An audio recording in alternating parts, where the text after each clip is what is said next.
Olá, eu quero falar hoje um pouquinho sobre o abuso psicológico que muitas vezes ocorre de uma forma velada junto aos idosos com demência. Se a gente pensar que abuso ele existe de várias formas e não só sexual, não só o físico, não só financeiro, psicológico, emocional, o autoabuso, que também é aquele abuso que nós praticamos contra nós mesmos, às vezes fazendo coisas que a gente não quer e se abusando dos nossos gostos, das nossas vontades. Mas eu quero destacar hoje esse abuso psicológico nos idosos com demência. Eu, anos atrás, conheci uma idosa que morava no meu condomínio, que ela estava na fase inicial de uma demência. E por vezes eu ouvia do meu apartamento os gritos, as conversas em tom mais elevado, dos familiares com ela, quando ela se manifestava que queria viajar para visitar a mãe, que já havia morrido, que ela queria ir para uma outra cidade, para casa dela, que aquele apartamento que era dela, ela não reconhecia como apartamento dela.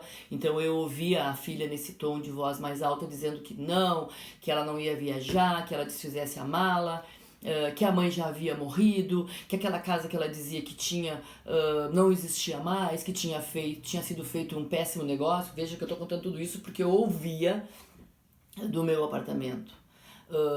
Ao mesmo tempo que eu percebia que esta família não conseguia entender ou não sabia ainda, né, que um idoso demenciado, aquilo é uma realidade para ele. Aquele fato que ele está narrando, realmente ele está sentindo isso, embora no dia a dia e no cotidiano daquela pessoa aquilo não seja mais tão verdadeiro assim. Tinha vezes que ela me atacava na calçada e muitas vezes e me perguntava dos filhos pequenos e eles todos já eram adultos. E eu dizia, dependendo do horário que fosse, que estavam na escola, que daqui a pouco iam chegar, que ao meio-dia iam vir pro almoço. Se era meio da tarde, eu dizia para ela que eles estavam no vizinho, brincando e que daqui a pouco já iam chegar. Tinha vezes que ela batia no meu apartamento e me perguntava, e me dizia assim: Olha, eu vou viajar, eu tenho onde deixar essa chave, porque se meus filhos chegarem não tem aonde entrar. E eu dizia para ela: eu acho que a senhora podia deixar no apartamento tal, que era o dela. E dizia para ela: a senhora desça ali, deixa no apartamento tal, abra a porta e coloque lá dentro. E ela descia, ela saía. Então o que a gente precisa neste momento e tentar fazer nesta hora é não se ficar nervoso, é não gritar, porque para esse idoso que está repetindo isso, que está dizendo este fato, ele é real. E quando eu tento trazê-la para pro dia a dia dela e explicar que aquilo que ela está falando não é verdadeiro, ela não entende desta forma, porque ela não acessou isso.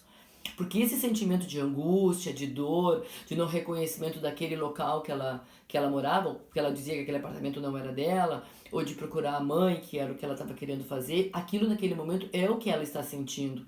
E quando a pessoa que está com ela, que é a pessoa ou da sua família, ou a pessoa da sua relação, fala de um outro jeito, que não é o que ela precisa para aquele momento, ela não entende. Ela fica mais angustiada ainda.